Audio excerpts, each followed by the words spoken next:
Alright. We can do a little run through right here, yeah? Yes? Okay. Hi. Let's see.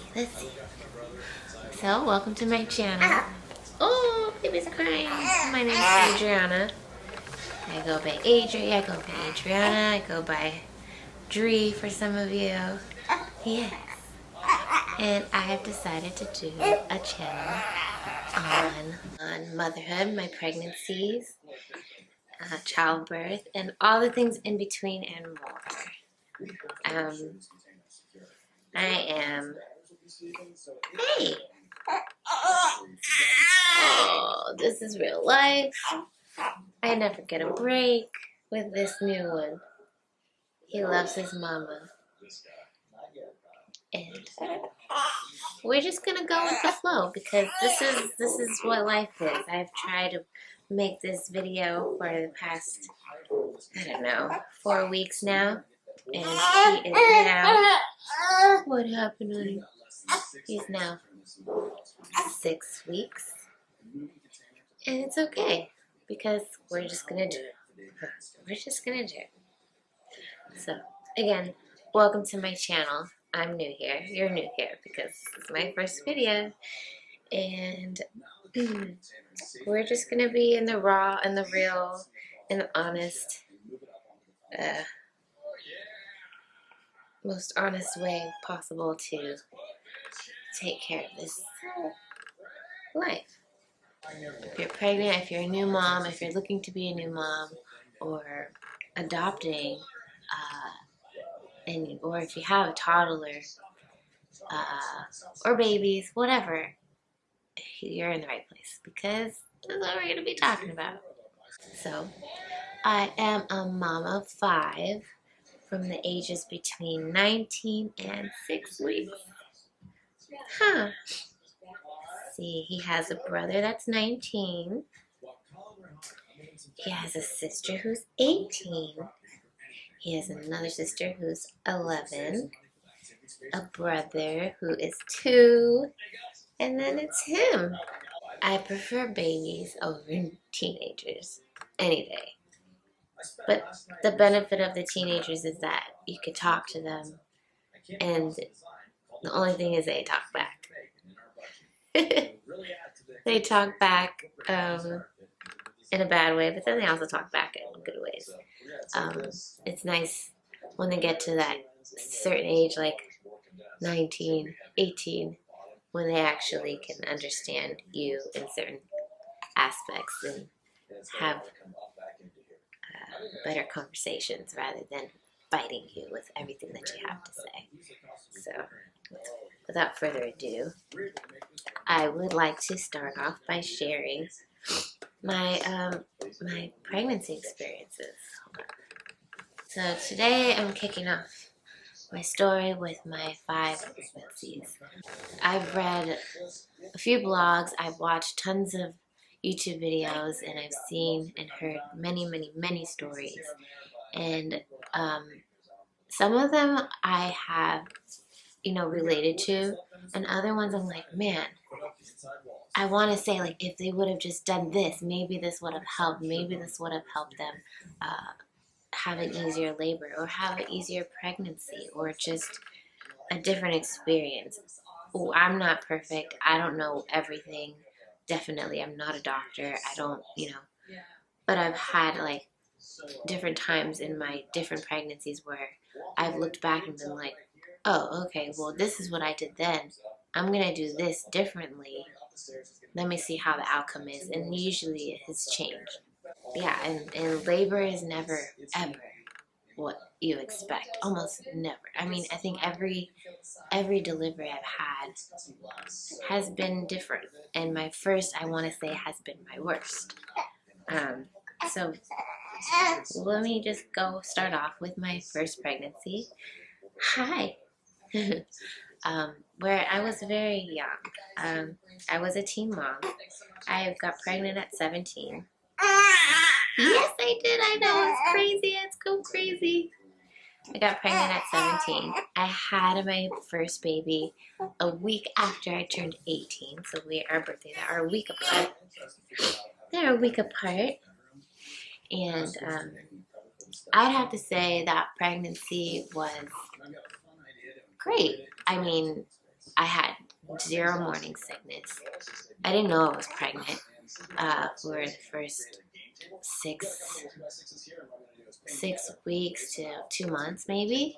Um, and I went to my doctor's appointments all the time. I was on iron and calcium, and then my prenatals, and everything was fine. I mean, it was a breeze. And I remember telling at my baby shower, telling my friend's mom, like, oh, she was a nurse. I was like, man, I have this feeling that I'm not gonna know when I'm in labor. And she's like, you're gonna know when you're in labor. I'm like, okay, well, we'll see. And so I was had my baby shower July 9th, and that's when I told her that.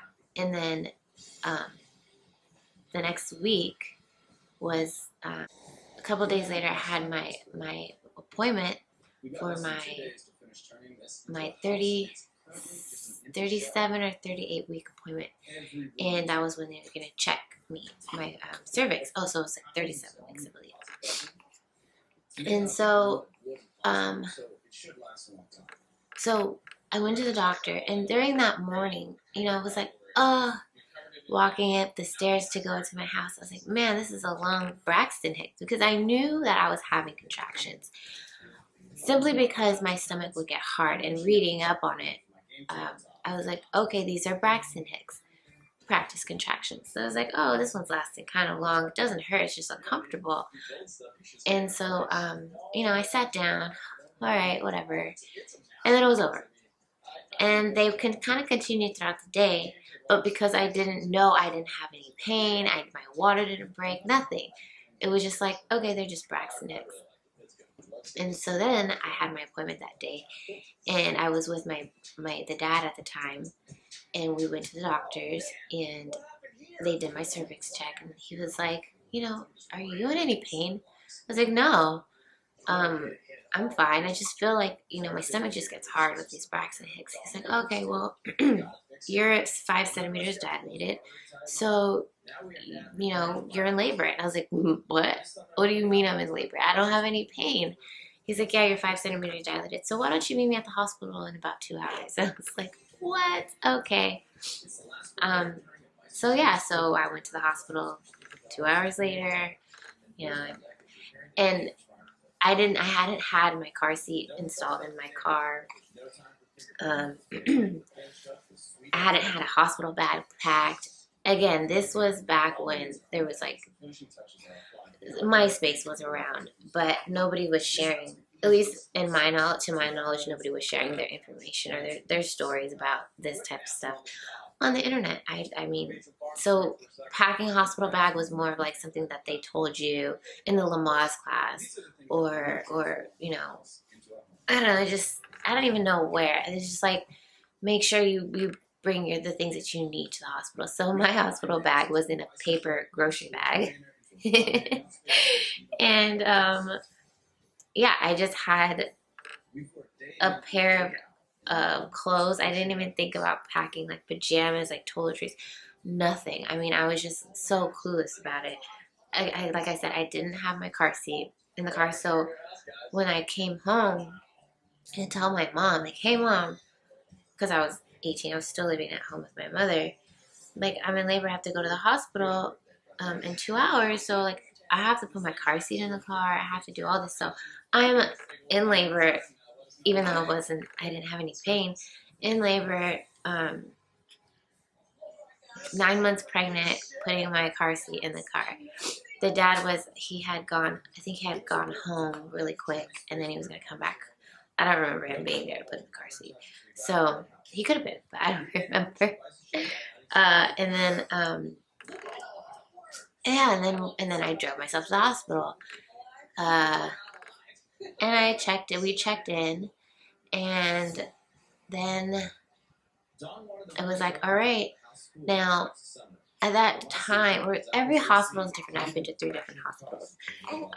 Every hospital is different. And I feel like with your first pregnancy, they can take more advantage of you because you don't know. Because you don't know what the norm is, or what you're allowed to do, like what your body can handle. You don't know. So I feel like they're very cautious about um, what you do as far as like walking and going to the bathroom. So when I got there, of course, you have to take off all your clothes and put on their gowns, take off all your jewelry in case you have to have emergency surgery, C-section. Any complications arise, they just want you to be without anything that's going to restrict them from doing things. And so, I was there, didn't have any pain, except me. What is it, honey? Um, what was it? Okay, so I got there, yeah, undressed. I got in the bed, and I was having these contractions. And when I got there, I believe I was like, so this is 2 hours later. I might have been, I was 8 centimeters dilated, and my water bag was bulging. And so what the doctor wanted to do was, because my water bag was bulging and he felt like it was that weird and thick, he's like, I'm gonna break your water. So I was like, all right, cool. So he broke my water. And let me tell you, up until this point, I had absolutely no pain. And going into this, I didn't have like a birth plan. All I knew is I did not want an epidural. I did not want an IV. I didn't want any kind of drug. I wanted to do this completely natural because, one, I don't like needles. I don't like shots. I didn't want anything in my spine because I've heard of risks. I had a cousin that had complications after her epidural. I just didn't want that for my birth plan, for myself. I felt like I can have this amount of pain for this long if I know that it's gonna go away right after. I didn't feel like those risks were worth it to me. So going in, I was like, I'm not. And I knew like at 8 centimeters was their cutoff. So I'm trying to remember. Maybe he broke it a little bit earlier than 8 centimeters, but I don't think so. I think it was 8 centimeters. Or maybe it was 7 and then it got to 8. Anyway, so they broke my water, and then all of a sudden it was like, whoa, this hurts. And I was just like, oh my gosh, this is painful. And I was like, I have to go to the bathroom. Like, can I go? They're like, nope, you have to sit down. You have to lay down. If you don't lay down, we're going to strap you to the bed. I was like, what? Like, I'm going to go number 2. I have to go number 1. Like, I had a lot of food. Like, I had been eating like it was nobody's business. That earlier that day, like, I had to go to the bathroom. And that's one thing also that people don't tell you, like, you're going to go number 2, maybe number 1 too, on that table when you're pushing that baby out. And so they wouldn't let me get up. They wouldn't let me walk. They wouldn't let me do anything. They wanted me confined to that bed. I didn't have an epidural. All I had was an IV in my arm, with probably flu. I don't even know what. They might have given me Pitocin. Like I said, this was my first pregnancy, first baby, didn't know anything, didn't know what to ask for, didn't know how to talk to the doctors or nurses to tell them my concerns. Nothing. It was just, I was in there having a baby. They were running the show, not me. And so I wasn't able to get an epidural. I didn't want one, even though I did cry for one when I was like, oh, this is so painful. My mom was there like, it's okay. And so I was like just fighting through it. And then finally, after maybe 2 hours of laboring like that,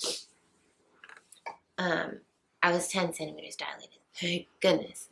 So then it's time to push. You don't know how to push when you are first having a baby. Absolutely no clue. And especially if this is learning now, like if your baby is not like fully effaced, I think like your body is not pushing that baby out. Like and there's a point like where your body can, like it will no matter what. It just has to go through the process. But yeah, I know you're so tired. We need a pacifier. Hold on.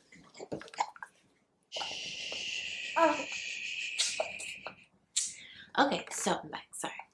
So it came time to push, right? I pushed for 2 hours for my first baby.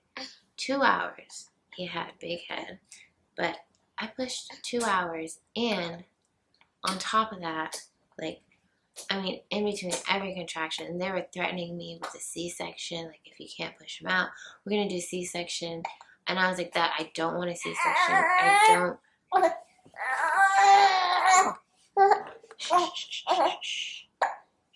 Are you okay? We're gonna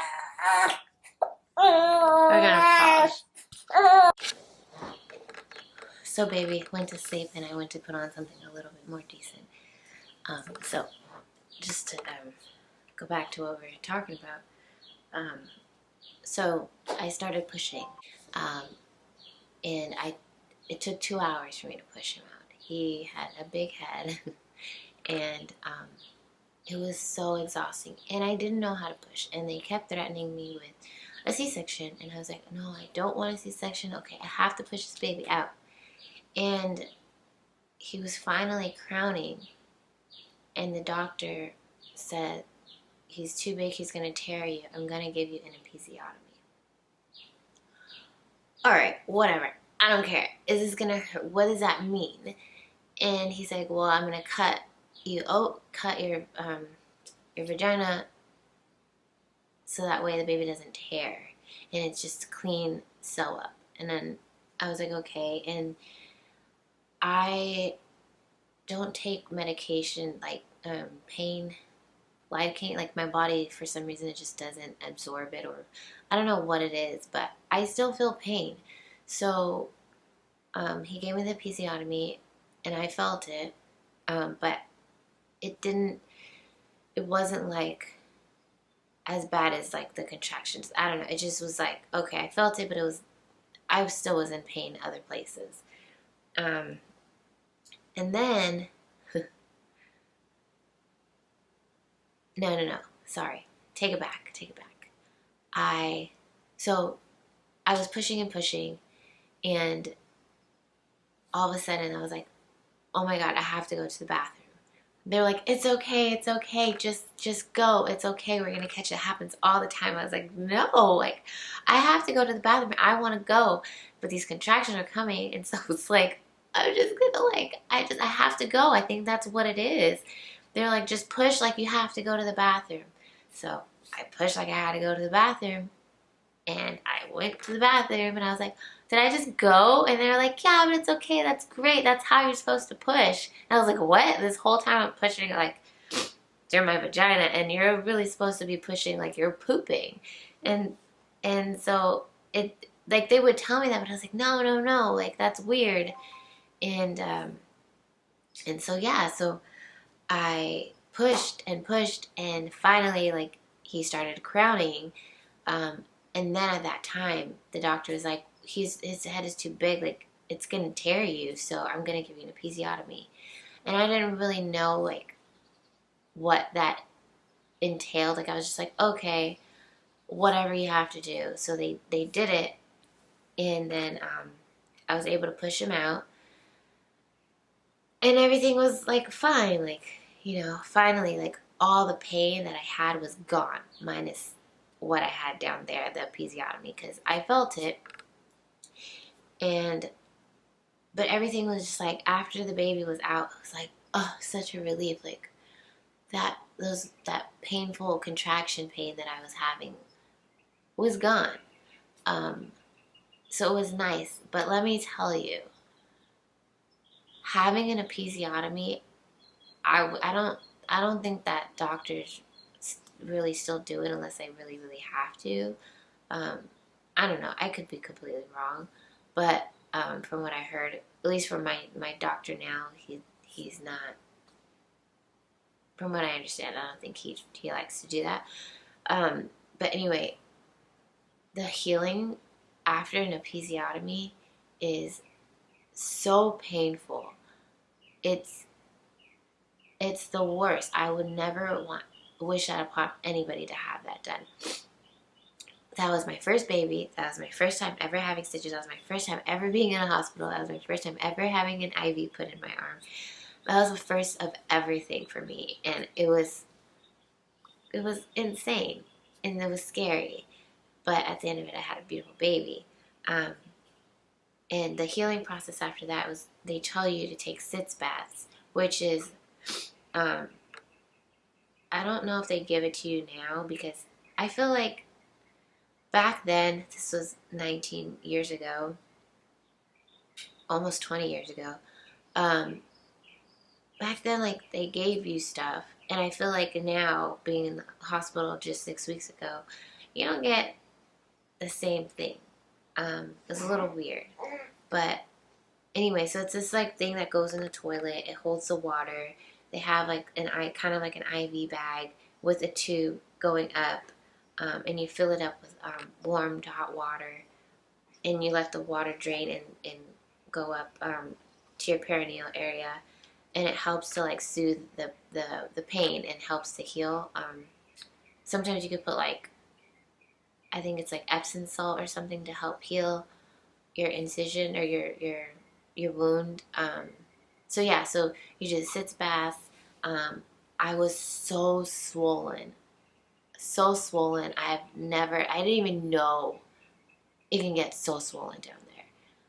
And me and my mom was like, "What the heck? Like, whoa, that is just that's not real." um, so that was my experience with my first kid. The second kid, number two, she was like 17 months. They're 17 to 18, 17 and a half months apart. And so I got pregnant fairly quickly after my first kid. And they say if you have pregnancies that close together, sometimes the next pregnancy you can have more complications. Well, with her, I had contractions early on, like 7 months, starting 7 months, that were like consistent, and they ended up putting me on tributaline, which is an asthma medication, but when pregnant women, it does something where it helps you relax, and it actually stops your contractions.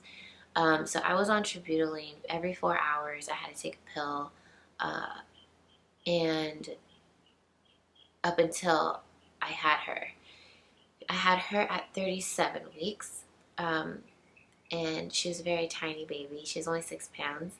And so with her, I did like kind of some research where I was like, I want to figure out like what I could do to help with labor pains. And I feel like at that time it was like new. They were starting to like really push it and give people like tell pregnant women like, oh, this is what you should drink, which is the raspberry leaf tea. Now they just call it raspberry tea, but then it was raspberry leaf tea, and I worked at Whole Foods Market, so it was like perfect because it was right there. I was able to get it, and I was drinking it all the time, and then I started having my contractions regularly, and then they had to put me at 7 months, and then they had to put me on what is that, tributaline, and try to make sure that I wasn't gonna have a baby early. And when I say every 4 hours, I had to wake up in the middle of the night and still take it because the contractions would wake me up if I didn't take it on time. It was crazy. But I also had like high stress in that pregnancy. I was 19. I was pretty much a single mom because me and the dad were just not working out. And so I had this baby who was not 2 yet. He was still, 1 and some months. And I was pregnant, and it was just a lot for me. Which, if anybody's gone through that, you understand. If not, it's okay. And so anyway, so I had gone to the hospital plenty of times, like towards the end of my pregnancy. Like, I think I'm in labor. I don't know. I keep having contractions. I'm not feeling well. And they would check me. They did like this certain check where they checked the fluid or something to see if I was in labor, and I wasn't in labor. So I had gone back and forth to the hospital quite a bit. And so finally, I thought I saw my mucus plug in the toilet after I went pee to the restroom. And I was like, my sisters were at my house helping me put up my changing table. I was like, you guys, I think it's time. I think I saw my mucus plug. We have to go to the hospital. So I went to the hospital, and they're like, okay, we'll keep you. You're like 1.5 centimeters dilated. That's fine. And remind you that I had been drinking this raspberry leaf tea consistently, like it was coffee, because sometimes I would drink more than 1 cup a day. And so it was consistent through my whole pregnancy. And so then I was admitted to the hospital. I was stayed overnight because I went in late at night. So the next morning, the doctor came in and he gave me a pelvic exam. And he was like, well, you're 4 centimeters dilated. So, I'm going to just break your water. And I was like, oh, no. Okay, fine. Whatever. I just really want this over with, because I'm just tired of being in this, situation where I just keep having contractions. I just want to get my baby out. So I finally, he broke my water. And all of a sudden, again, I mean, the pain was already I could feel the contractions at this point. But all of a sudden, when he broke my water, it was instant again. The pain was just unbearable. And I was like, oh my God, this is so painful. I'm just trying to hold myself together, breathing. And I had gone to Lamaze with my first one. I forgot to tell you that. And they taught you how to breathe. And when I was going through the labor, I was you go, right? Or like that. And I did it. And then all of a sudden it was oh my God, my legs are going numb. Oh my God, I feel like I'm going to pass out. What's going on? And the doctors and nurses were like, oh, you're breathing. You have to breathe faster. If you do the deep breaths, you're going to, it's not enough. And I was why do they tell you that in Lamaze? This is so dumb. Anyway, so with the second one, I learned to do the when I did it, when I was in labor and I was trying to pass the pain. So just be careful, because your breathing can make you, at least for myself, can make you feel like your legs are tingling and going numb and you're going to pass out. And it's Anyway, so, yeah. So then I was doing that, and I was just pushing through the pain, and all of a sudden it had my Mary, my aunt, and my sister in the room with me, because there was only 2 people allowed, and I was laying on my side, and I just remember, all of a sudden just felt this fire burning down there. And I was oh my God, just laying on my side. And I was holding on to the railing. And then all of a sudden I was my body is pushing and I'm not doing anything. And I tell my Tia Mary, I was Tia, go get the nurse, please. I was the baby is coming. I think the baby is coming. She's oh, mija, it's okay. It's okay, just push. I was the baby's coming. And she's okay, I'll go get the nurse. I feel it was not even 20 minutes that had passed by. It might have been 10 minutes that had passed by.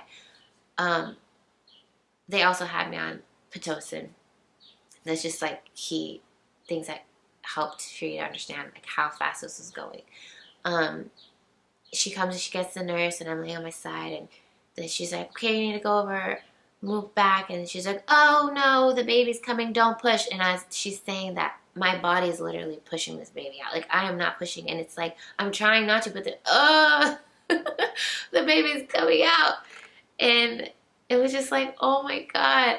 And she's like, wait, we have to call the doctor. The doctor just left the hospital. He's turning around in his car. He's coming like back. And this baby was coming and there was nothing that I could do. And the nurse came and finally my doctor like hurried up and came in, and it was 3 pushes that I did, because the other ones were literally just my body just trying to eject this baby out of me. 3 pushes and the baby was out. Wham! And I was like, oh my God, okay. And thinking back now with like all this like research kind of that's going on is, or I don't even know if it's really the research that's been going on, but just people kind of like, you know, it's been years and years and years and more people have experienced things like this raspberry leaf tea, it really does do a number.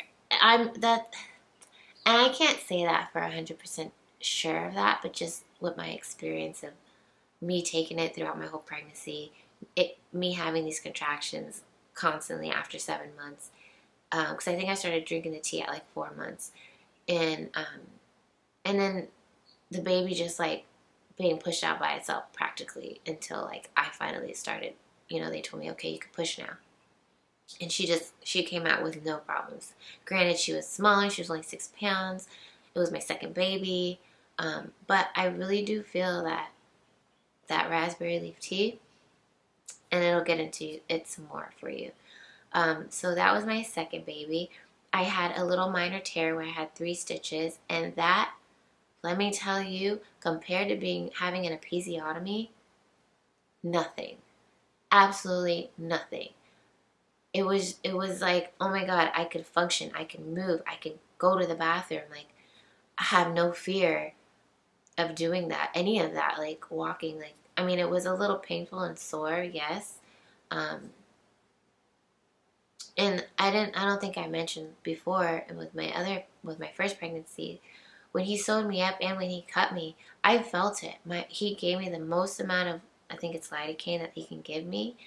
Like I said, I didn't have epidural. I didn't have any other pain pills or pain management drugs, whatever you want to call it. So I felt it, and same thing with this one. I felt it. My body just doesn't take the medicine, which is another reason why I do not ever want any kind of surgery, because I'm afraid like I'm going to be that one that wakes up in the middle of surgery or is out of it but actually is conscious and aware and feels everything. I just don't want to go through that. I'm so scared of that. So yeah, I felt it.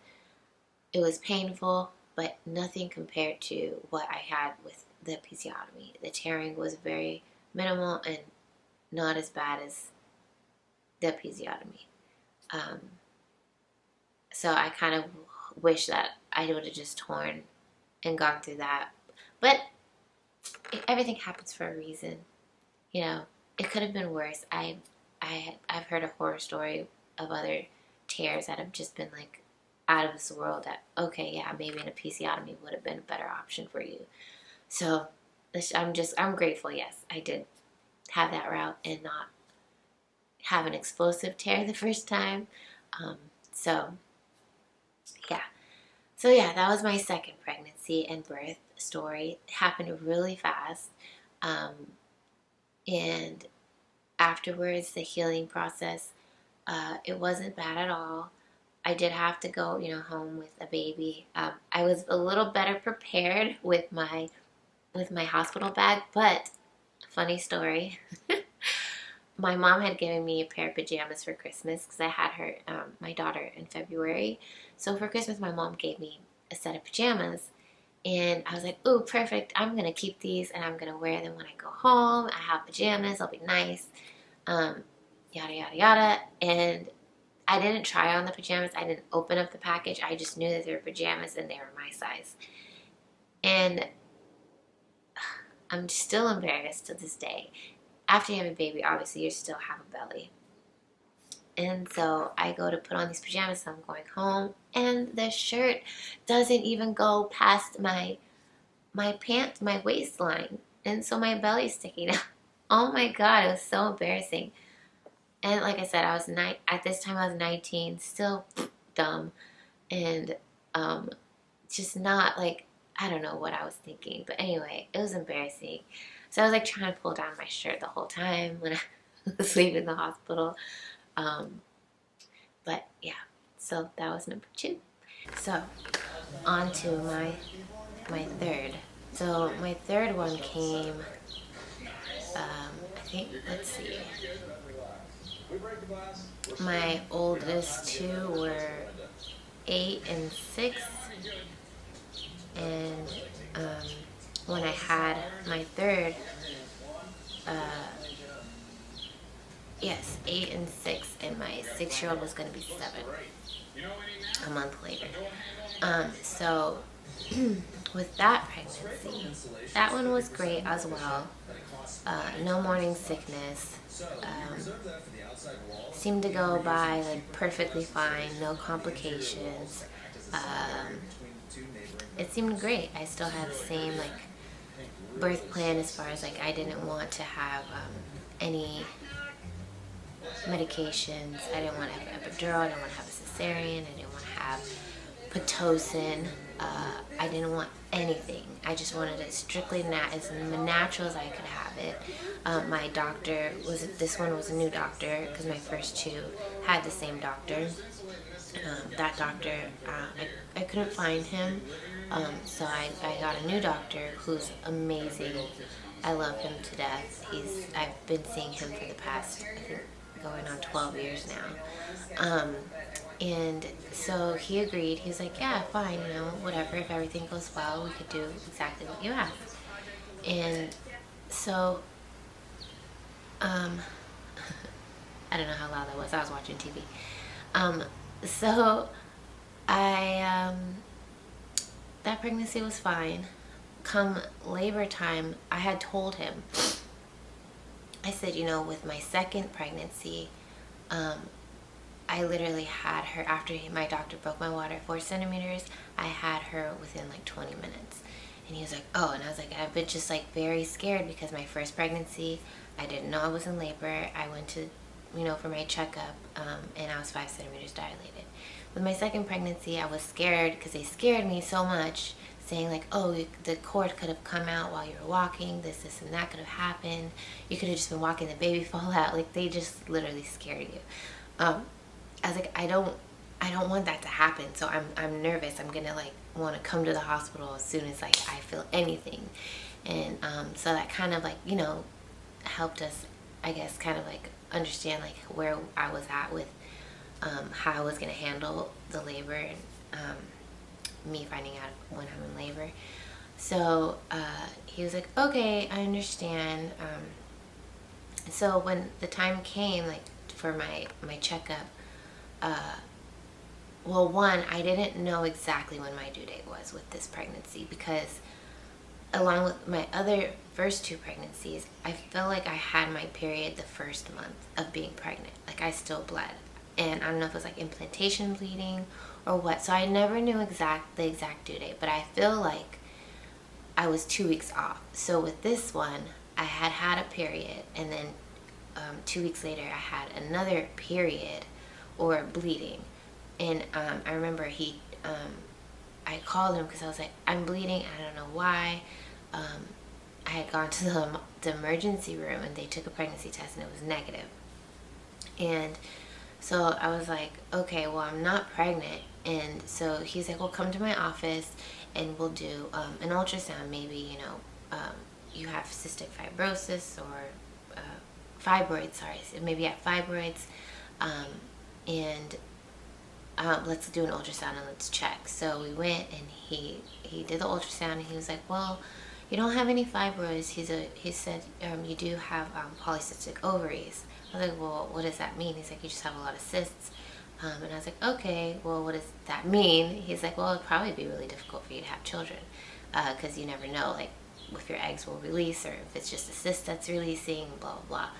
And I was like, oh, okay, so that makes sense that I have this because when I had my first pregnancy, I did have a cyst the size of a golf ball on one of my ovaries.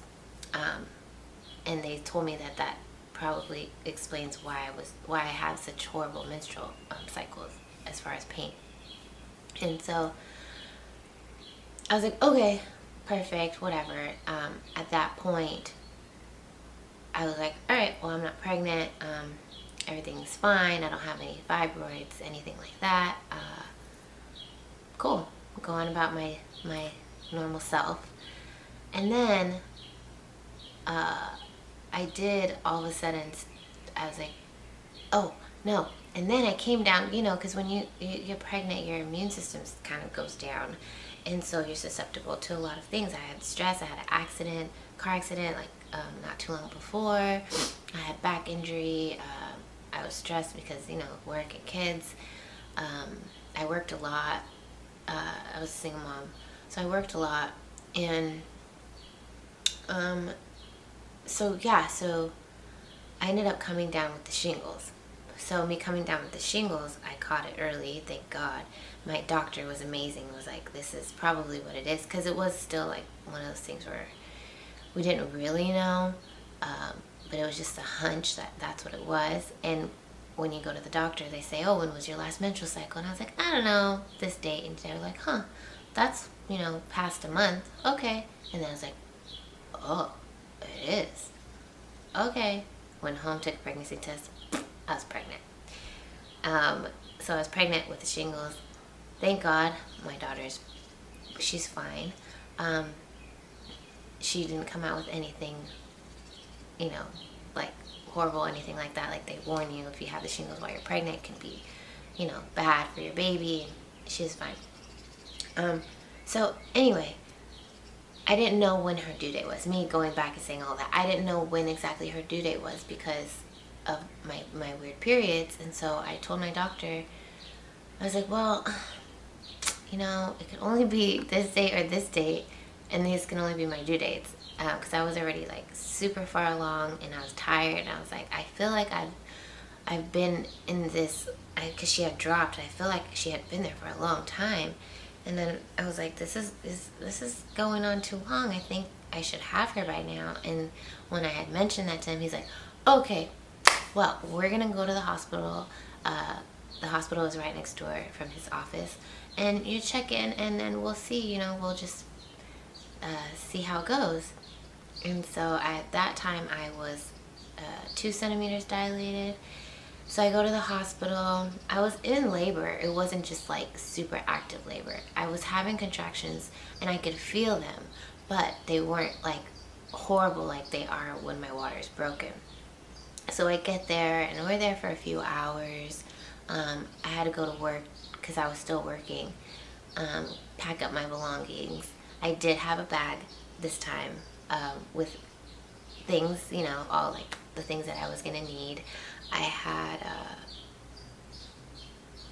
just the basics, just clothes, all the baby stuff. And I think I packed a lot of things I didn't even use. So I went to the hospital. Was there a few hours. I didn't want any Pitocin. I didn't want any pain management, no drugs, nothing. I was like, I'm gonna do this again. And my kids came to visit. We were doing some squats because I was like, we're gonna get this baby out. Come on. They made me walk around the labor and delivery floor. Me and my 6-year-old at the time, you know, we were doing squats. It was a fun little bonding moment that we had. And I was like, this is what we're gonna do. I think I was there overnight. Yeah, I was there overnight, and then the next day the doctor came in, and he's like, all right, we're gonna check you. And by that time I was 4 centimeters dilated. So he ended up breaking my water at 4 centimeters, and I was like, oh my gosh, no. He did it, and I didn't even really know he was doing it. And so I got my water broken at 4 centimeters, and I was in pain again. But by that time, like a couple hours later, 20 minutes later, he comes back and he's like, oh, well, you're still here. I was thinking maybe the baby would be here by now. I was like, well, I don't know, who knows? Every time is different. So he's like, okay, well, I'll come and check back. And I think it only took about 2 hours. Yeah, he broke my water around 3 o'clock. and I had her around 5 something. So it only took about 2 hours for me to fully dilate from 4 to 10 after he broke my water. But I was in a lot of pain. But I was able to manage it. I didn't have any Pitocin, nothing, so that was a plus. Because the Pitocin, if you don't know, stimulates contractions and makes them stronger. And depending on how much Pitocin they give you will make the contractions stronger or not as strong. Which makes it more painful and more intolerable to go through natural labor or without any drugs. So with her, she came out. I pushed her. She was the biggest baby at that time. She was 7 pounds 8 ounces, and yeah. But her face, I didn't know this, but I'm thinking it's because she was down in my pelvis for so long. Because I felt that she had dropped for down there like way before I had her. Her face was bruised. She was like purple, all here, and her nose was like crooked like this, and her nose stayed like that for like a month. I was like, oh my god, my poor baby. When they say newborns are not cute, she was not a cute newborn. I didn't want to send anybody her picture. Poor baby, and she knows. She's like, I wasn't a cute baby, but it wasn't that she wasn't a cute baby. She just had a little bruising, and it was looking a little bad. So anyway, but other than that, she was great, right? After her delivery later that night, I ended up having a huge blood clot come out of me, like literally this big. And when I say like, I was like, what is going on? When I went to go to the restroom, I felt it coming, and I was like, oh no, no, no, I know it's not another baby. I pulled the emergency things. 2 nurses ran in. I've never seen nurses run in so fast into a hospital room before, but they ran into the bathroom so fast. I said, what's wrong? And I catch this huge blood clot coming out of me, and I was like, this blood clot just came out. And they were like, whoa, what do we do with this? Like, okay, well, we'll notify the doctor. And I was like, am I dying? Am I okay? They're like, yeah. Do you feel okay? You're fine? Like, anything else? Like, no, I'm okay. I'm like, okay. So the doctor came in. He was like, yeah, sometimes that happens, blah, blah, blah, but it's good. You're fine now. Okay, cool. And so that happened, right? And then later on, I don't know what I was researching online, but, and this what I'm telling you is like going into the next pregnancy kind of, but I would look online for something, and I had like itching on my palms in the end of my pregnancy. I was, itch, why did my palms itch? It's so weird. And the bottom of my feet would itch. And then for some reason I had looked something up, and it came out that is like a liver issue. And I was like, that's weird. Okay, whatever. It's just something that I pinned in the back of my brain. And so fast forward, that was that pregnancy number 3. Now, let's see, 8 years later, again, I became pregnant with my 4th child. And this one, I was older, and I did have a little bit of morning sickness. And I hadn't experienced this with the first 3, so I was like, this is weird, I feel gross. And it wasn't throwing up, it was just feeling dizzy and unmotivated and nauseous to the point where I didn't want to eat anything. And it was wake up, take the kids to school, come back home, go to sleep. Wake up, pick up the kids from school, come back home, go to sleep. Like, I couldn't really function for the first 3 months. It wasn't great. And I was like, I haven't felt like this before. And I was like, well, maybe this is because I'm older. I don't know. So yeah. So then when I had gone to the doctor, we had our checkups and everything like that. Everything was looking normal. Again, this one, did I know I was pregnant? I didn't know how far along I was. I was like, this is weird. How far along am I? I think I'm farther along than I'm presenting to be.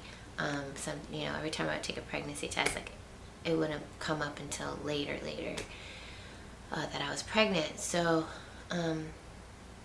let me think. I took a pregnancy test. It came out positive, and let me think. Yeah, I was doing ultrasounds all the time, trying to figure out, okay, how far along are we? And then finally, I was like, okay, I think we understand it. And then I mentioned to my doctor, okay, so with the last pregnancy, I had the issue with that blood clot. And he's like, yeah, okay, well, we'll do some blood work and make sure that, you know, we know if there's anything associated with that, if it'll be in this pregnancy. I was like, okay. So when we did this, finally did the blood, came to doing the CBC blood panel, it showed that my platelets were dropping. So that was weird. So my platelets were dropping, and he was like, okay, well, we're going to keep monitoring you and we'll see what happens. And the next time I went for my platelets, they got lower. And your platelets need to be at a certain level in order for it to be safe for you to deliver your baby. And then also deliver where they will want to deliver your baby, feel safe to deliver your baby via C-section. And so my platelets were they started off, they're 200 and something. Then they started going down. The 140 is the red limit, where it's like, okay, now we're going to monitor it. So my platelets, by the time I gave birth to my son, they were at like 89. So they came below the 140, below the 100, and we're at 89. And that was a little alarming because, they just kept dropping. And one thing that my boyfriend would always tell me is stop eating sweets. You need to stop eating all of these different things. You need to watch what you're eating. It was always eating, and obviously stress as well. And I was like, but I just love cake. I love cookies. I love a lot of things that are sweet. And one of the things that I had made was these labor-reducing cookies, which are amazing. I got it off a recipe off Pinterest. They're like a ginger cookie, but they're spicy, and because the cayenne is supposed to kickstart your labor. So I was making those a lot, and then my oven wasn't great, so I kept making them many times because they weren't coming out the right way. Come to find out, it's because the temperature was too high.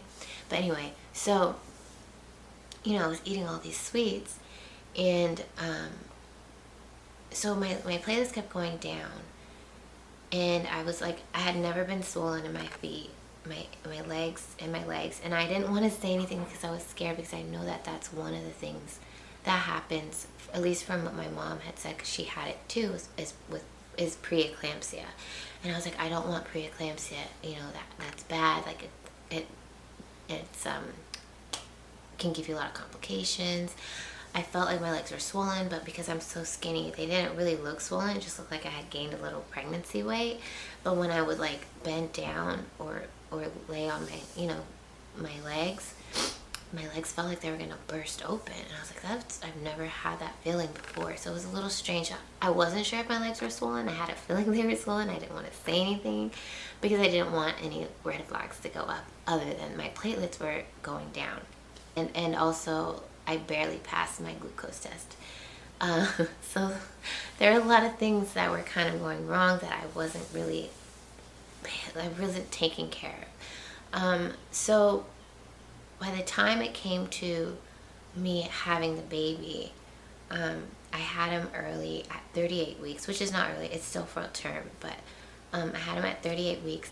When I was going to go to my doctor's checkup at 38 weeks, I was already experiencing contractions, and this time I could feel them. They weren't, again, as bad as when my water is broken, but they were bad. Enough for me to be like, okay, this hurts, let me take a break. And then timing them, I was like, okay, well, they're like 9 to 8 minutes apart. I call him, and I had a doctor's appointment that morning. This was around 7 in the morning. He's like, oh, okay, well, just meet me at the hospital at 9. And so I was like, okay. So we went to the hospital. They checked me in. They checked to see if I'm dilated again. I'm like, I don't know, maybe 3 centimeters, 2 or 3 centimeters at that time. But the main thing was to check my platelets, because if my platelets were dropped lower, they were going to induce my labor. If they hadn't dropped and they stayed and maintained the 100, I think maybe it was like 110, then it would have been okay. But they took it and it was 89, so I had to stay in the hospital. And they had to give me Pitocin. And I did not. I was just so mad. My boyfriend was livid. He was like, I don't want you to have any medication. I don't want them to drug you. And also be careful, because when you ask for Tylenol, Motrin instead of Oxy, whatever they give you, the Narcos, with the third one, they gave me the Narcos and not the Tylenol or the Motrin that I asked for. And I do not like the feeling of being on a narco. I'm like this and I can't see anything. And the minute I felt like that, I was like, what'd you give me? They're like, oh, we gave you whatever. And I was like, I literally asked for Tylenol or Motrin. I don't want this. But they push the Narcos so hard on you. It's insane. So that was a side note. So anyway, so we go. They put me on Pitocin. I was mad. They were like, well, we're just going to give you just 1 or 2 milligrams, or 1 or 2 milligrams. I think that's what it is. And I was like, okay, but if I don't want it, I want it off. And they're like, okay. The doctor was like, yeah, do what she asks. That's fine. Great doctor, I'm telling you. I was like, I know that when it's up high, my contractions are going to go and it's going to be unbearable. And I don't want any pain medication. So I know my body. I know what I can tolerate. I don't want anything more than that. And I feel like it was more the nurses that were pushy rather than my doctor. But I know my doctor had his concerns about me having this baby. And with my platelets dropping as fast as they were dropping, he wanted me to have the baby at a safe time. And that was the safe time. It was already at the borderline. So we he comes in, and again, he's telling me, like, we have to do this because we don't want you to, to have any danger come to you or the baby because your platelets. Can I break your water? At this time, I was 4 centimeters dilated, and I was like, I don't want my water broken, because that's too far from 10 centimeters that I have to go through, and I'm going to be in pain. I don't want to be in pain. This is manageable pain right now. That's what I want. And he's like, but, let me check you. Let me do this, please. Like, it's like, oh, okay, fine. Let's get this over with. He broke my water, 4 centimeters dilated. I'm on a drip of Pitocin at 2 milligrams or whatever. And the pain was coming. It was on right after that. And I was just bawling and crying, because I just knew, like, I was getting ready for it. The pain is like, oh, mild cramping, like a period. And then it's like, oh my God, I can't breathe. And so I knew it was that Pitocin, because then they started coming faster and faster, and I was like, take off the Pitocin now, let's turn it off. And the nurse was like, oh, well, I gotta ask. I was like, the doctor said that it can go off, please, let's turn it off. And my boyfriend's like, yeah, I love him, because he was a great advocate for me too. And so they came and they turned it off, and it did help ease the pain of the contractions, but I was already like, okay, I feel like maybe it was another 2 hours, maybe 3 hours before I went from 4 to 10 centimeters. I was able to push him out. He came out pretty fast as well. He was then the biggest baby. He was 7 pounds, 14 ounces, and 20 inches long, I believe. And he was the biggest baby that I have had. And he came out, and I didn't tear, and I was so relieved. When I tell you, with my third one, I tore a little bit. I had a little, like, I think I had 1 stitch and a little minor abrasion on the labia, which was fine. And I was like, okay, it hurt a little bit. He did 1 stitch, and I was okay. I could tolerate that pain. I did my sitz baths and all of that. So that was fine. This one, the fourth one, I didn't tear. And I was like, oh my God. I was able to get up. I was able to walk around with right away. I was able to sit. When I tell you, I was just like, oh my God, this is amazing. And it sucks that, you go through childbirth and all that stuff happens and you're just in pain and you can barely move. And I was just so grateful that I was able to push him out without any complications as far as tearing, episiotomies, anything like that. And yeah, and I can't even tell you, okay, so I did drink the raspberry leaf tea with him as well. I didn't drink it as much because it dawned on me. With my second one, I was drinking it consistently from 4 months on, and I had contractions consistently starting at 7 months strong, and I had to be on medication for it. I was like, I don't think that was right. I don't think that I researched it properly. I drank it too early. So then it made me scared to drink it that way again. And even though I started doing more research in that pregnancy, and I was like, oh, they say to start drinking it at this time to the end. And I was like, duh, it's probably why I was having complications with my second kid. With the third kid, I was like, I didn't even drink it really because I felt like it was a trend. It became a trend. And then, so then on my fourth one, I was like, oh, well, maybe that is why that happened. And so I may not drink it as much, but I did drink it towards the end, but still not as much as I feel like I should have. But either way, he still came out effortlessly. So I do think that it does help. Now, as far as my health after that, so there is I guess it would be a syndrome. So there's preeclampsia, right? And then there's one that's more severe than that. That's called HELP syndrome. It's HELLP. It's high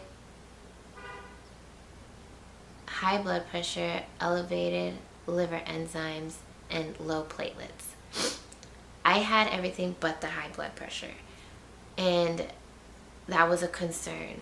And I didn't realize that I was yellow, so I was having some type of liver failure, and I just didn't know. I'm brown, so I think that it's kind of hard to tell when I'm yellow or make it a red flag. But my whites of my eyes were yellow, but it didn't dawn on me to think okay, you're yellow now, there's something wrong, you should tell your doctor. It didn't.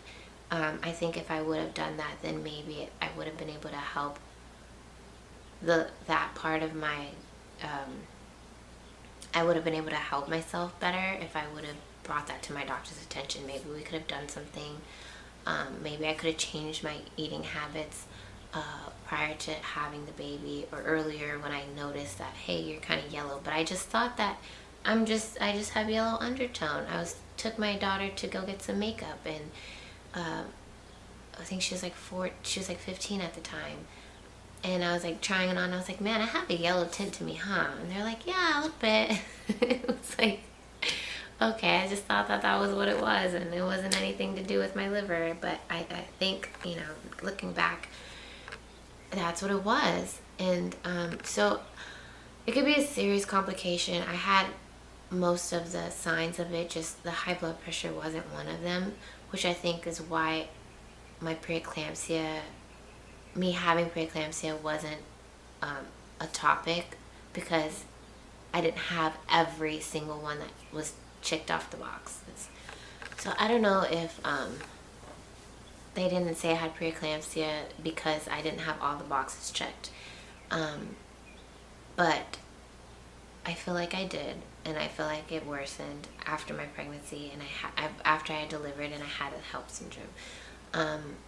So I was in the hospital for 3 days. I had to stay extra. They almost discharged the baby without me.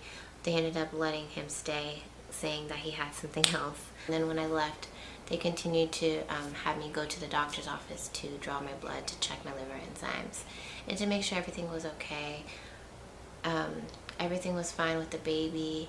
He, of course, I mean, I have all babies, a lot of babies, all of my babies have presented with jaundice. The third one was actually the worst and had to be under bilirubin lights, which also could have been a contributor from me and my issues with the liver. It could have been, I don't know, but other than that, like, he didn't need that. And yeah, so I had to get monitored, and then after that, my liver enzymes leveled out. My platelets went up, and I was pretty much back to normal a couple days after, about a week after my baby was born. The low platelets is it comes sometimes with your pregnancy. I learned about that with this one. We didn't check it with the third one, so that could have been the reason why I had such a large blood clot. And if I hadn't mentioned it to the doctor and reminding him, like, hey, I had a large blood clot after this last pregnancy, can we make sure that that doesn't happen this time? I don't think that we would have checked it, and I think the situation could have been worse. I could have, really, really, really had low platelets, and we would have never known, and I could have had a bad situation with my delivery. So thank God that I brought that to his attention, and he listened to me, and he checked. So he had told me, this could happen with the next pregnancy if you decide to have another child, so keep that in mind. So we kept that in mind, and we decided, okay, well, we're gonna have another kid, and we'll make sure that we try to do things differently. So I got pregnant again, and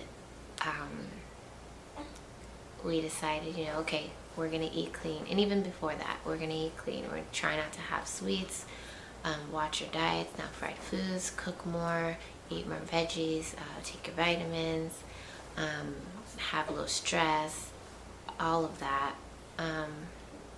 and just see if that helps. And let me tell you, I think that if my boyfriend didn't tell me that, would have been way over my head. Like, no, my eating has nothing to do with my health or whatever is going on with it. It's 100%. I still had low platelets. They still were dropping, but by the time I had my fifth child, in the delivery room, they checked my platelets. It was at 124 or 129 at 39 weeks in one day. So, and when we heard that number, we were like, yes, while I was in labor on the table. Okay, so with number 5, in my head, it was like, I don't, again, want to go through having to be on Pitocin. I don't want any drugs. I don't want any, mind you, and okay, so go back. I couldn't have for pain. So let me go back, because for pain management after you have the baby, number 1, I didn't have pain after the baby. I breastfed all of the kids after I had the baby. I didn't have any pain. Number 2, mild pain. It was bearable. It wasn't really anything, right? Number 3, okay, I could feel the pain. That kind of hurts. Yeah. But, okay, and it only happens when you're breastfeeding. Then my doctor says, yeah, it hurts more every time you have a baby. The more babies you have, the more it's gonna hurt. Well, thanks. I wish somebody would have told me that before. Then I would have been prepared. With number 4, there was a point where the pain was so bad, I was like, had the shakes, convulsing. It was just so painful, and I couldn't stop it. And it was just like labor all over again. And I had those, I had gotten the after ease, which actually does really help. I can put a link on the description down below, but it actually is this little dropper. it's a herbal supplement, I guess, and you drink it with water, and it instantly stops or eases the pain. It doesn't completely stop it, but it does like definitely take it off a lot. And so I did that, and that was great. But they don't, yeah, you get those contractions from your uterus contracting when you're breastfeeding after you have the baby. It is like going through labor again after multiple babies. The first one or two, it's not that big of a deal. He woke up. I didn't want to have any pain meds again. I didn't want to have any Pitocin. I didn't want to go through the same thing that I went through with the fourth one. So in the back of my mind, I told myself, like, I wish I could just labor at home. I have a feeling that I'm not going to know I'm in labor again, and it's going to be kind of similar to the first one where I didn't know, and I'm farther along dilated, and I, just go to the hospital and have a baby. That's really what I was hoping for. I was praying for. I just wanted to like have an easy pregnancy, easy delivery. With him, I did have the morning sickness again. I had to buy those pressure wrist nausea bracelets because I was very nauseous. I didn't throw up ever, but it was just more like that nauseating, like salivating and didn't want to eat anything. I didn't really have any cravings for anything really, and I also was like watching what I was eating because I was like gonna see, hey, what if my eating contributed to my health problems? I did have a little bit of swelling in my legs, but at 20 weeks, so when they did my glucose test, I didn't pass. Oh my gosh. It was 160, and I think that the red line is 140. I had 160, and I was like, holy moly, that is high. And I was so nervous because I was like, I don't want to have gestational diabetes. I don't want to have, any other complications. I'm already trying to manage my issues with the possibly having preeclampsia and HELLP syndrome. I all of a sudden was like researching all this stuff because I was like, I don't want this. So how can I have to retake this glucose test? How can I get my levels down? And I had read before that apple cider vinegar and cheese before bed can help lower your levels. And so apple cider vinegar and cheese, here I come. Even though I wasn't eating cheese, I was going to eat cheese because dairy breaks me out with acne. So I try not to have dairy at all. Occasionally I'll have a little bit here and there, but I try to stay away from it.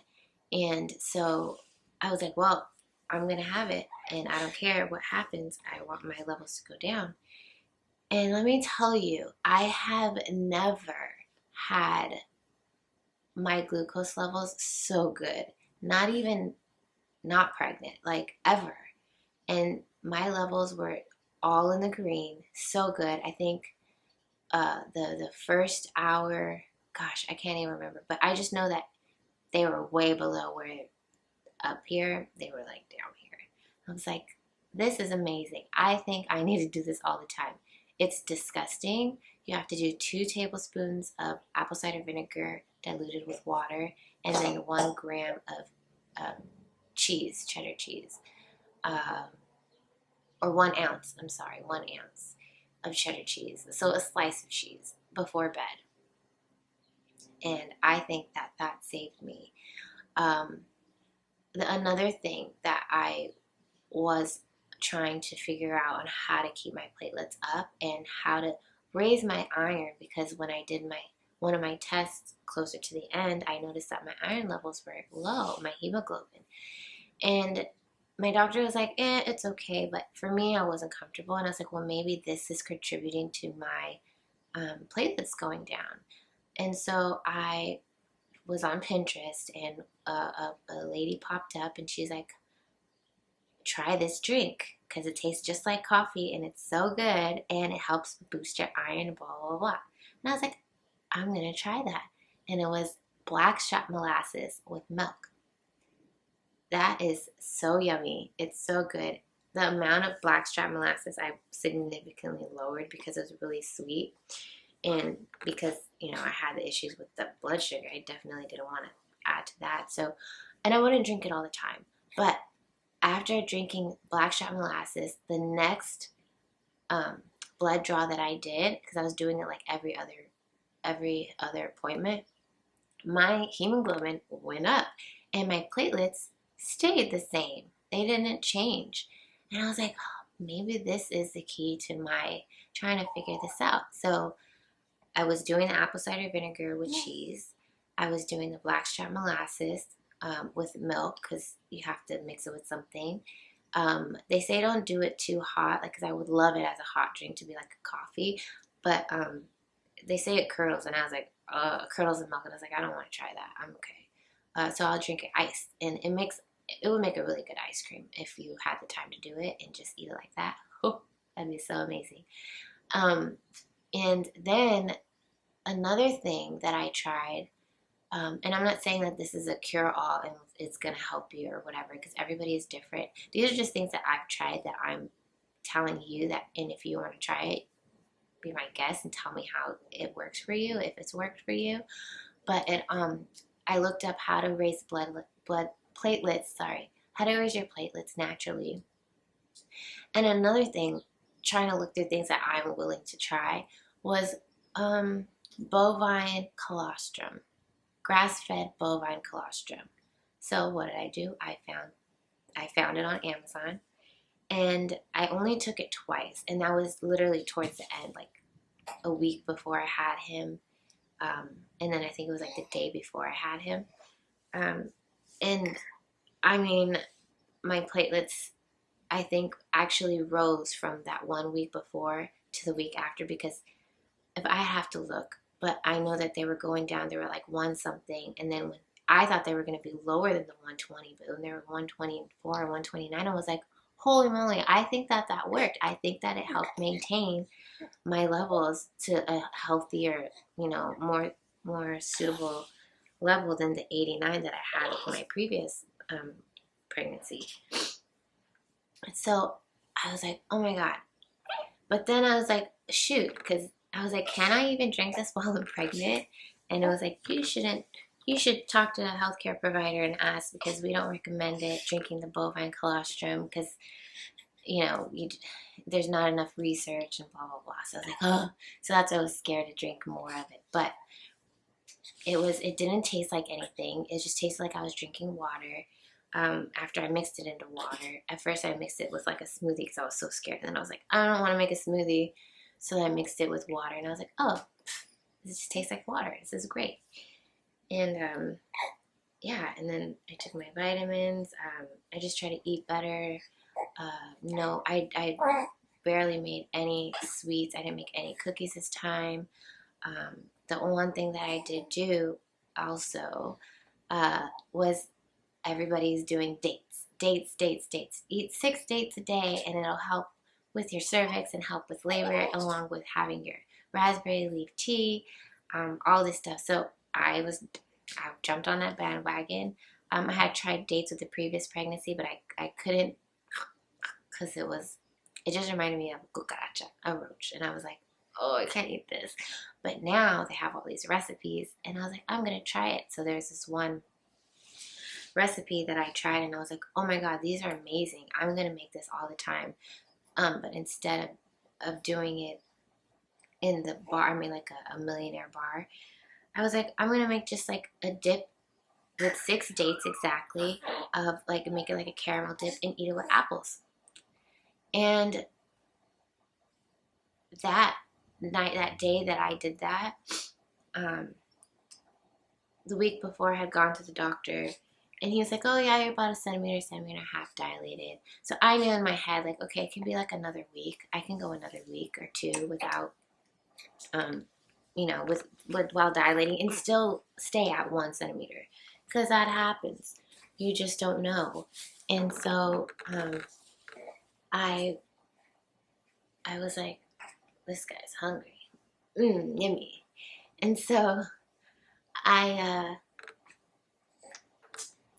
I knew that I was like, maybe I'm close, maybe I'm not. I had a few times where I was like, I feel like I'm close, because when I go to the bathroom, it's kind of like it's loose, and I didn't eat anything to give me, loose stools. So maybe, that's a sign, and that might be a little TMI, but maybe that's a sign that I'm close to labor. And so I just like, whatever. I'd have contractions in the middle of the night, and I was like, okay, maybe they're just Braxton Hicks. Sometimes they'd wake me up. But it wouldn't continue like a lot. It was just like, okay, now I'm fine till the morning. But the day before, that day that I woke up, well, the day before, I had the caramel, which is the date caramel, with my apples. And it was so good. And I had 2 cups of raspberry leaf tea. And that night, so I had the 2 cups of raspberry leaf tea. I had the date caramel with apples. I just dipped it in, and I ate it probably like within like an hour. I just was like kind of munching here and there, going back and forth with my 1-year-old at the time. And that night, I woke up at 2, and I was like, oh man, these contractions, but whatever. They're just, they're there. They were painful, but not super painful.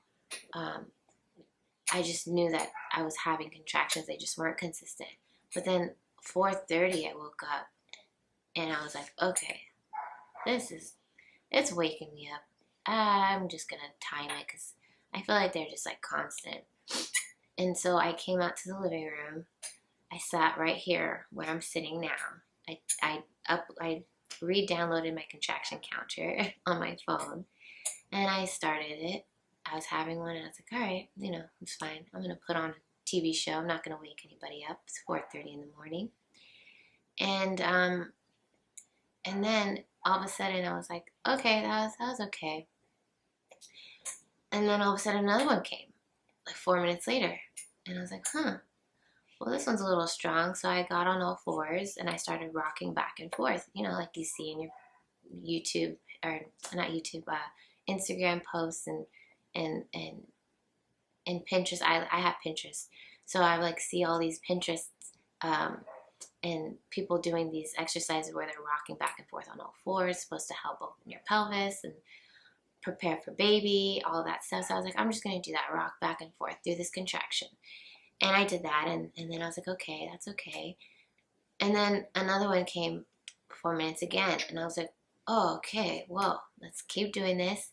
And I just kind of started getting a little stronger. And I was like, let me go and warn my boyfriend, because I'm thinking about in an hour we should head out, right?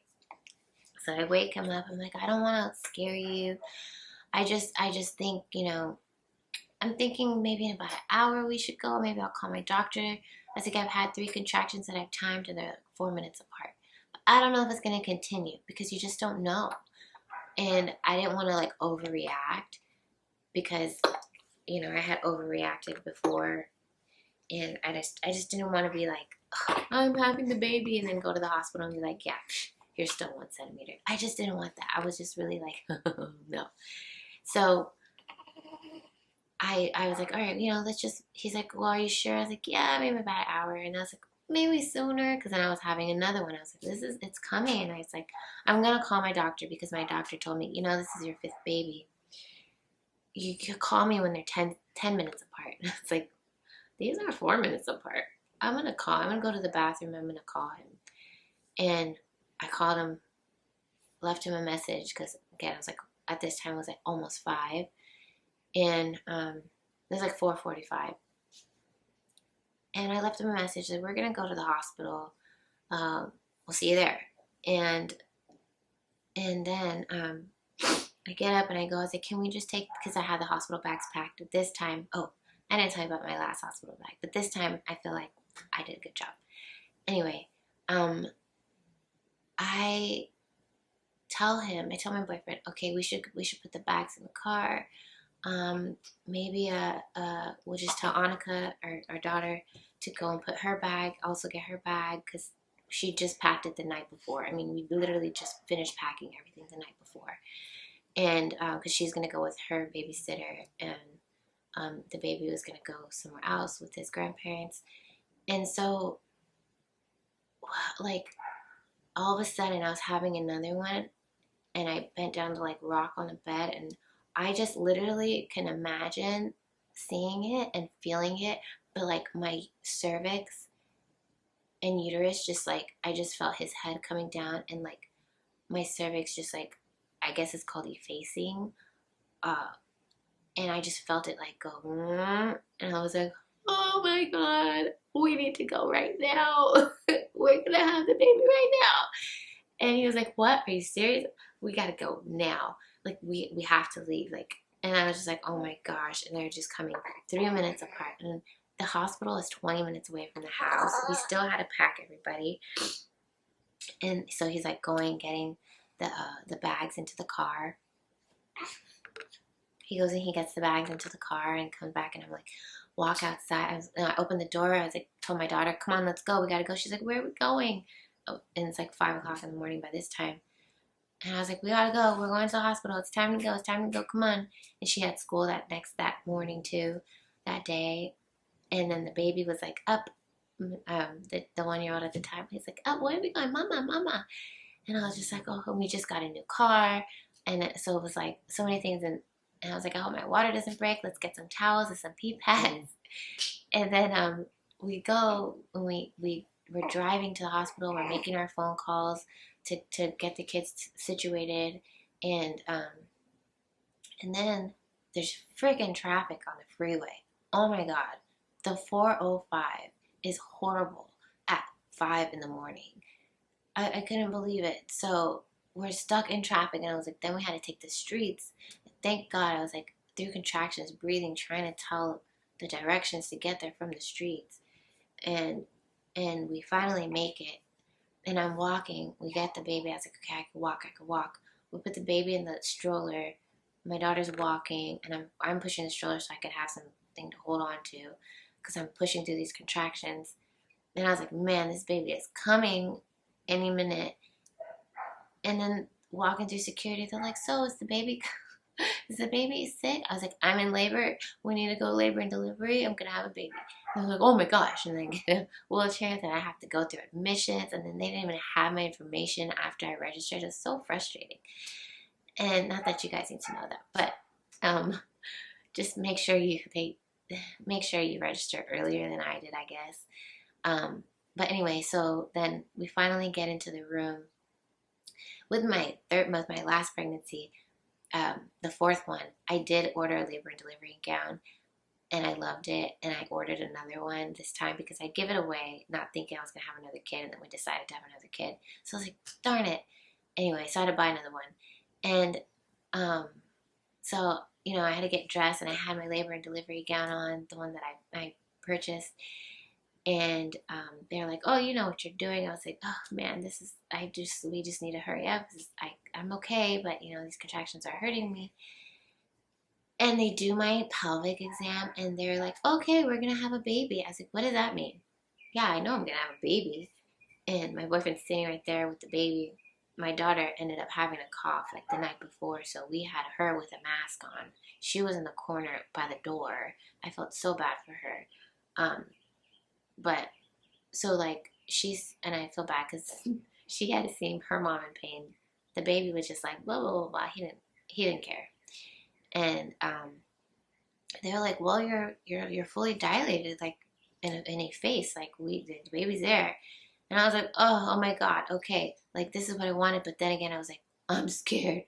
I'm gonna have to push this baby out. I'm scared. I know this baby's big. And in my head, I just look at my boyfriend, and I'm like, he's like. And I'm like, and then, so So another nurse comes and she's like, well, I'm gonna double check. And I'm like, okay. My doctor had been paged. He had been called. He was, it's early in the morning, so he's on his way. They're like, doctor's on his way. I'm like, okay, good, good. And then the another nurse checks me and she's like, okay, like 9.5. We have a little bit more to go. So I was like, okay. I turn around, I got on all fours, and I'm just rocking back and forth to these contractions. And I didn't want to move out of this position. I wanted to stay in this position, to push, to have a baby, whatever. And I'm thinking, like, this is going to be fine. They're going to let me. Doctors, it's easier for them to deliver with you on your back. They say it's easier for you. It's not. It's harder, I believe. But at the same time, I did feel a little awkward in the position of me being on all fours. It was a little awkward, and I didn't know how exactly that would have worked. Even though I've seen many times in Pinterest boards and Pinterest pins saying, like, this is easier, it's natural, like, this is how babies are supposed to be born. But, and just for my personal experience, I mean, they wanted to lower me back lower, and I was like, no, I feel more comfortable the way that I am, but I was still on my back. But just for them to like the baby's not gonna come out because you're sitting on your like butt kind of, and so I was like, okay, I'll put my butt up. So I did that, and then that was a little bit more easier. But I did end up on my back, the way that they wanted me. The nurse was very nice about it and very persuasive. I was like, okay, fine, yeah, we're just gonna get this baby out. So we did that, and so it was crazy. It just happened so fast. The doctor ended up coming in. He evaluated me. I was fully dilated at 10 centimeters, and it's funny because they say, like, when you're fully dilated, your body knows, and your body actually takes a break. So my contractions slowed down. They weren't as, like, coming as fast, so it was like waiting, like, okay, between contractions, and they're like, okay, when the contraction comes, you're gonna push. I'm like, all right, I'm still waiting. But ended up coming, and then I started pushing. The pushing part was scary. It's always scary, and it's always like after the second kid, it became like muscle memory. So I knew how to push, and I knew what I was doing, but it's just so much pressure, so much pain. The doctor does put his fingers in your vagina perineal area and pulls down. They stretch it down to open up the opening. And that part was relieving, surprisingly, for me. Every time it relieved the pain for some reason. And so every time he did that, I was like, okay. And then pushing, I just felt like I just know if they do that to you, that's the area you need to push. You need to push where their fingers are down there. And that's how you'll get that baby out. And so, yeah, a couple pushes. He was big. He was 8 pounds, 5 ounces. And at a point, like, when they call it the ring of fire, it literally burns like fire when this baby comes out. And pushing it was like, like, it hurts, and I did scream. And it was burning like fire, and I was just, I pushed, and they're like, the head is out, and I felt it, and then I kind of released, like, my pushing, and they're like, whoa, wait. So I was like, what? Like, and my boyfriend told me later, like, you were, like, sucking him back in, like, his head was right there, and I was like, oh, well, so then they told me to push more. But when you don't have an epidural, like, and you feel everything, you can control your pushing, and I think that's what really helped me from not tearing. And because you have to imagine that baby coming out and seeing him or her, and, like, just knowing, like, okay, you can control your pushes that way. At least that's how I did it the last 4 times. I would say 3 times, but 4 times. And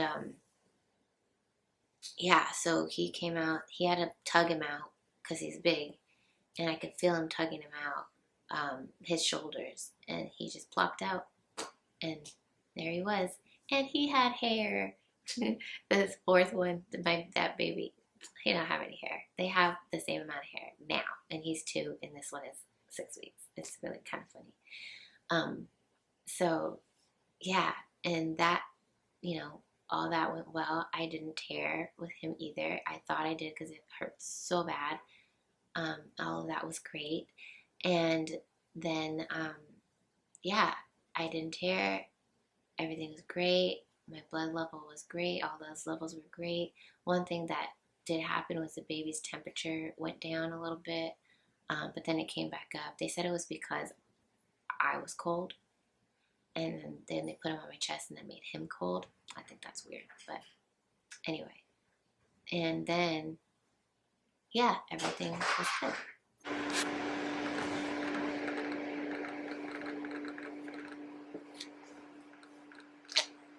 Alright, so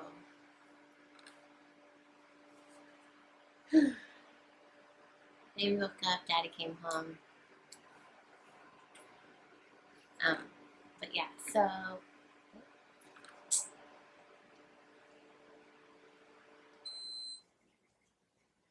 alright. So I had, let's see here, where did I leave off? I was released from the hospital and they monitored me and everything was fine after a while. So after, with him, with the last one, I didn't have any complications. I had him, I didn't tear, it was great. I was able to, get up and walk. It was difficult to go pee, but that's typically normal. I was fine. Yeah, they gave me the ice packs. I had minimal swelling. They checked me a lot for extra bleeding though, and because they said that this was my 5th kid, the one thing they were concerned about was hemorrhaging. So they did monitor me the full 24 hours like they normally do, but I feel like they gave me a little extra attention, checking my fundal, which is your uterus, the top of your uterus, and pushing it down and making sure that there's no unusual bleeding, excess bleeding happening. So yeah, and I would like to contribute all of that goodness to my eating habits being, or me changing my eating habits and staying away from sugars and gluten and dairy as much as I could, because my 2-year-old is home and now he just woke up from his nap, and yeah, so I feel like if you are having issues with that, with the preeclampsia or syndrome, yeah, that maybe changing your diet will help. Everybody is different, but I think that helped me. I feel like if I would have continued to eat the way that I was eating before, with all the sweets and all the processed foods, and eating Del Taco, because I love Del Taco for some reason, eating Domino's pizza and a lot of takeout, I think helped, and also just trying to keep my stress levels down and looking for things that might help. They say don't have beets like too much, but I did have a few fresh juices from the juice man down the street, and I would always get the Vampiro as the drink. It has beets and carrots and a few other things, and I think actually helped. Which I noticed that after, I used to have my periods that lasted like 5 days. 7 to 8 days. And then I started drinking the beet drinks occasionally. And now my periods are down to 5 days, like normal. And I was like, that's all I needed.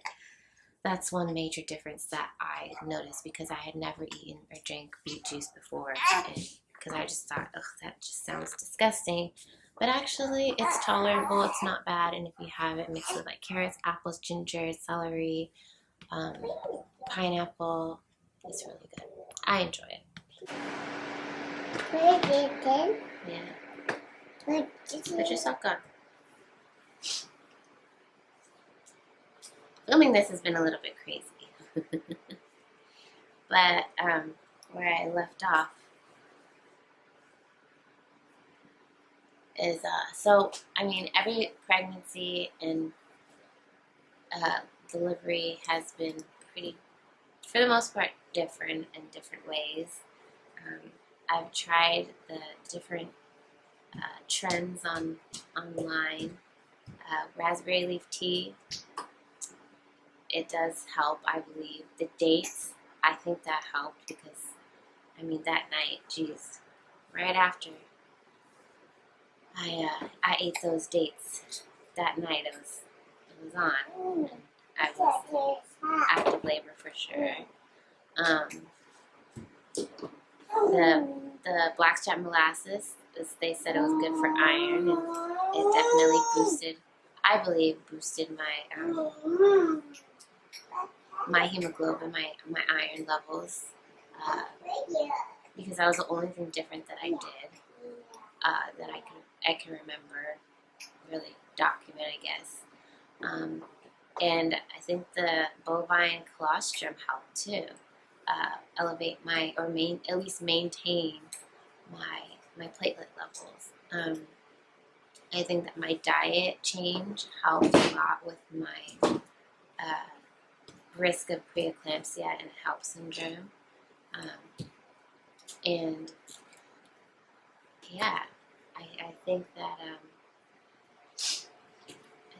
those are the things that helped me, and I hope that whatever, anything that I had said helped in any way for whoever's watching. The little one is eating, and the other little big one is running around. I've tried what is that called? I tried the bouncing ball, the yoga ball, and that was with the 4th pregnancy. But I don't feel like it really helped. I feel like if anything, it messed up my hips, and because I had a lot of pelvic hip pain after I was bouncing on that ball, and it might have been that the ball was too small because I didn't get a big ball. The ball was kind of on the smaller side, but yeah. So with my 5th one, I didn't even bother using the ball. Squats, maybe I didn't bother doing squats with the 5th one. I did a little bit with the 4th one. Did it at the end with the 3rd one, and never did it with number 1 and 2. I've never done perineal massage. I let the doctor do it when I'm giving birth. What else are there other trends that go on? Exercising, not so much. Just the basic. I did walk a lot during my 4th pregnancy because I was working. But this time around, running around after a 1-year-old is, I think, enough. Exercising, walking. So yeah, but I think it's important to remind moms and soon-to-be moms that everybody is unique, every baby is unique, every body is unique, so every story is unique and your own. These are my stories, and I hope that, they were able to help in any way. So my goal with this channel is to share real mom life. The nitty-gritty of it, the messy side of it, the not so messy side of it, the fun side of it, and everything in between, I guess. I want you to leave each video feeling seen, heard, loved, supported in any way, and maybe even a little bit prepared for your own journey. And I'd love to hear feedback on, anything and everything I say. I'm open to different things, everything, and I believe I take constructive criticism well. well. Something that you don't like in my videos, or anything. But I want it to be peaceful, positive, uplifting, nothing negative, talking anybody down, because it takes a village. We're not all perfect. We're all moms. Parenting, motherhood doesn't come in a book. Um, you know, we can kind of make our own as we go along, because every child is different, and you just kind of gotta go along with the flow. Mateo. So this is gonna be my new vlog. If you're into it, if you like hearing about motherhood, if you like seeing, crazy things happening with these babies burping because we just ate. I would love for you to subscribe. I would love for you to like my videos. I would love for you to share your thoughts and your opinions, and just let's become a nice, fun, I guess, community, if you'd say, and peaceful, and happy, and joyful, and excited to be moms, because it is exciting. It's a blessing. Thanks for watching, and I hope to see you guys again. Hey! Say bye!